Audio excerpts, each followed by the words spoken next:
And that's what I've been helping businesses across the country and throughout the world do, is fundamentally reestablish who they are as a business owner and make sure that it's not just, quote, successful, but it's most importantly sustainable. That's going to outlast them.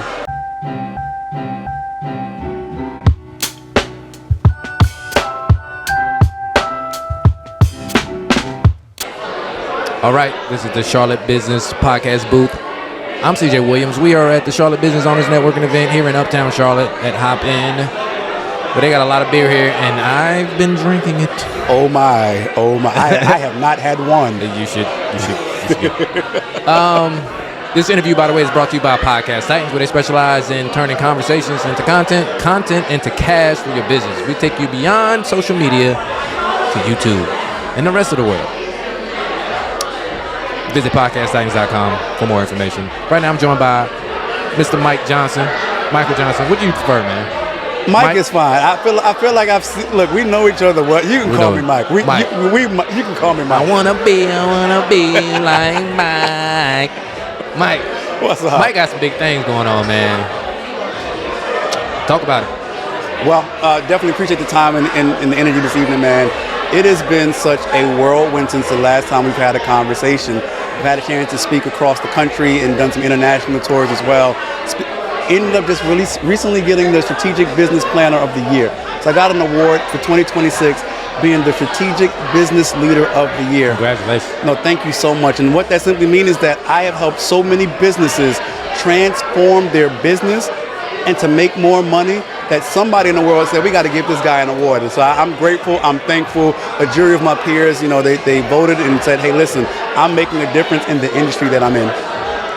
What are these transformations like, man? Talk about those. Oh, that's a great question. Like, these transformations cover everything from increased visibility, increased branding, and the thing that a lot of people want to hear about is making more money, right? So in order to make more money, you have to make sure that your business is set up the right way.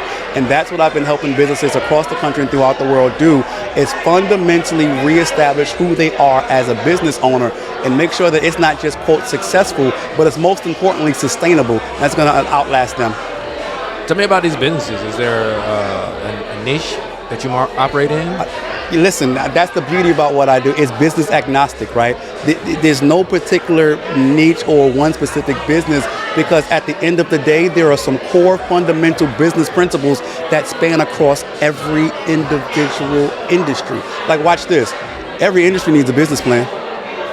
Every business needs finance. Every business needs marketing. Every business needs some level of legal assistance. And so we help businesses put these pieces together fundamentally, not just, let me go ask, whatever AI tool that they want to use, because watch, that's a whole other conversation another day. But even outside of the AI tools, right, how do you make sure that you are being responsible in the things in which you're doing in your business? So we put all of these pieces together and rebuild your business from the ground up so it can withstand no matter what the economy is doing, no matter what's going on in any geopolitical area of the world. Your business can reach its target audience and its target market and connect with any one of the 7.8 billion people in the world. Dope. Now, is there a particular industry that you love more? It's a real good question. I personally am a fan of small to medium tiered businesses, those at the founder level who are just getting started, upwards of those who are making about $10 million in annual revenue. I think that's a sweet spot in business for me because, again, you get the excitement of the founder who says, oh my God, Mike, I have this really great idea. It's like, well, listen, before you go ahead and just launch, let's make sure you launch the right way so you don't get burnt out. Your dreams don't get burnt out, your vision don't get burnt out, and your energy won't get burnt out, right? So I love the founders at that level because, again, we get to, from the cradle and bring them up to success, right? And then those who are at that $1 million, $2 million, $5 million, $10 million mark, they've plateaued. They're saying, hey, we've done all that we've known that we can do, and we still aren't making any more money. We're still not increasing our clients. So that's when they bring me in and say, hey, what else can I do? And then it's a light bulb that goes off. Boom. Oh, we didn't consider that. And then the next thing you know, 6 to 8 months, dude, we have a 40% increase. Those are the emails I like getting saying, listen, you are well worth what we paid. Because now we're seeing a 40% increase in revenue that we did not see, and you showed us something that we couldn't see before we got you. That's cool. But that's a big difference, though. Founders to 10 million? That's a big... It's a big gap. Yeah. It's a big gap. And so watch this. Here's the fun part about it. We go to a lot of conferences and we see that, okay, everyone is saying, I made $1 million, you can too. The reality is simple. With the right systems in place, with the right processes in place, $1 million is easy. If you can make $100 a day, in 31 days, you've made what? About 3,000-ish? Now you put that times 12, that's what?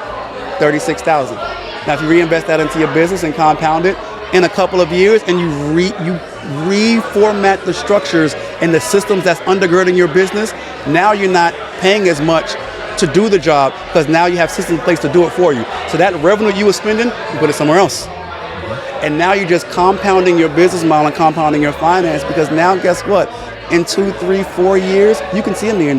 You get the right product, you get the right service, you tap into the right market, $1 million is easy. And then when you get the first $1 million, the rest is rinse, wash, repeat. How'd you make your first $1 million? Books. I wrote books. My first book is in 4 seminaries. It was the first book that I wrote. It dealt with ministry and business and how the church can function outside of the 4 walls of the church and how they have responsibility to, one, function as a business model. So I talked about administration. I talked about tech. I talked about church in the community because without the community, there is no church. And then I talked about a subject that was real taboo, succession planning, because nobody wants to give up their seat of power. Nobody wants to give up their seat of leadership. And it's the same thing in business. You don't want to pass off the torch when the business starts to decline. So once it reaches an apex, you then want to say, okay, listen, I've got it to this point. I'm going to enjoy the ride for a little bit, and I'm going to hand the torch off so you can take it up to another level. Talk about your team, man. How big is your team? Very small team. I call it Team SEAL 6. There's 6 of us. And the 6 of us, the 5 of them, I get on their nerves. I know I get on their nerves between emails, calls, texts, meetings, follow. Hey, y'all, don't forget this. Or sometimes they get on my, hey, Mike, don't forget you got to be here. Don't forget you got to speak here. And I'm like, wait a minute, who set that up? Wait, what's going on? What's happening? But I appreciate them and they appreciate me, and it's just a cohesive team and a cohesive unit, man. It makes life a little bit easy. Talk about this conference you got coming up. Oh, yes. Which camera? Which camera can I look at? This camera, you looking. May 15th, May 16th, we're hosting a summit entitled the Whip Your Business into Shape Summit and Brunch, because I know you like to eat, I like to eat too. So it is a summit and brunch where we have speakers coming in from all across the country that's gonna touch every discipline of business: organizational management, change management, emotional intelligence for entrepreneurs. The biggest question people ask is, how do I get money for my business? I have 2 lenders coming in that's gonna walk you through specifically what they look for to fund a business. They're not gonna charge any extra for no course, no anything extra to sign up for no program. They're gonna walk you through the fundamental things that they look for to fund your, and if you don't have those things, they're gonna say, hey, listen, call us, let's get you on our calendar to figure out how can we get you those things to get your business funded. We're talking about digital marketing strategies. We're talking about AI, and I touched on it earlier about not from a tools perspective. Most business owners don't know that if you use AI in your business, you are responsible for all the data that comes in. What do you mean? Oh, stuff that the AI agent and all the apps pull in? Watch this. So most of the time we look at AI from a tools perspective, whether it's chat, whether it's Claude, whether it's Gemini, or whatever you use, right?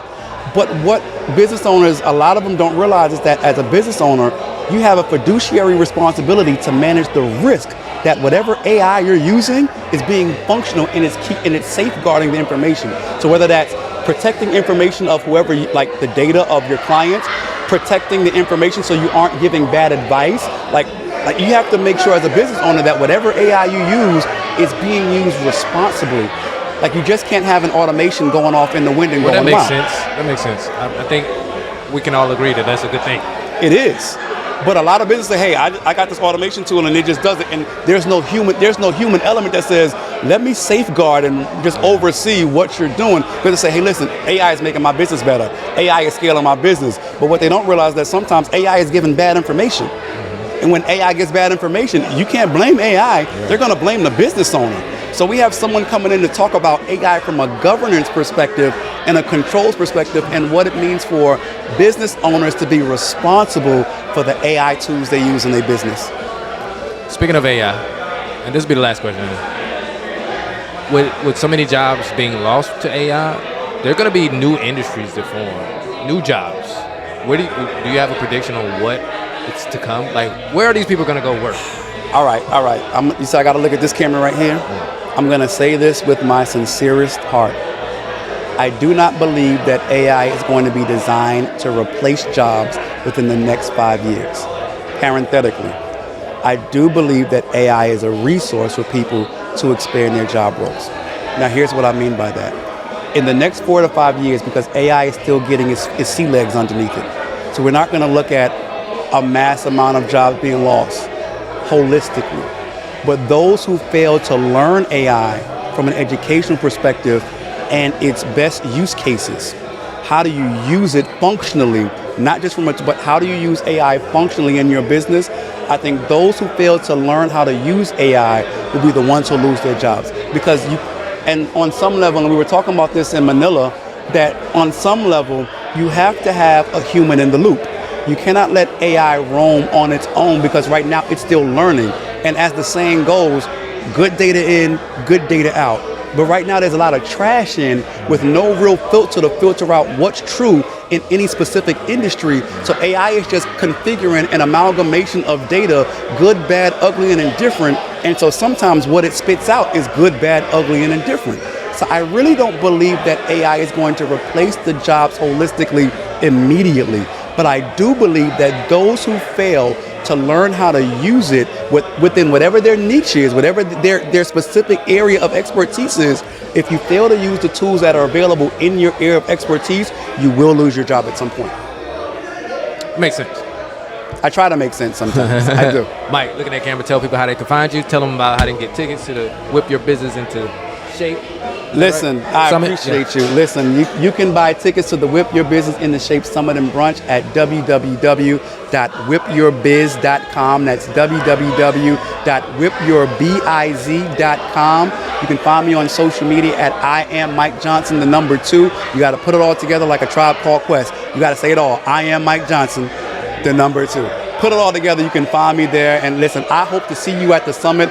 I am here to help you build your business and to make sure that it lasts for years to come. I thank you for having me this evening. Thank you for joining me, man. Thank you so much.